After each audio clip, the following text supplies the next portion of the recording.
的故事，沿路經過綠洲，穿過國碑與古蹟，原是中國長安，詩卷開闢的藍上，遊歷沙漠，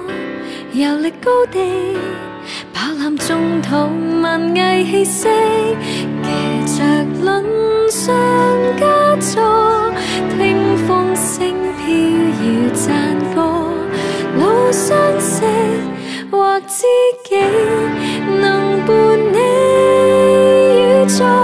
就算輪帶速力，穿過壁都不遜色，長路細看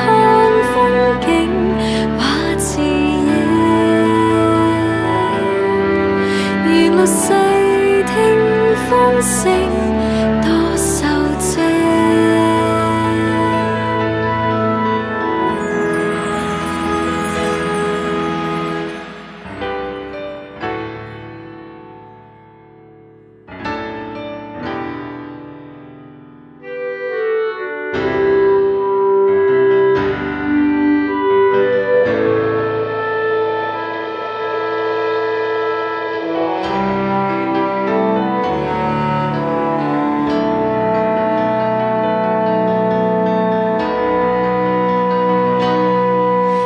自中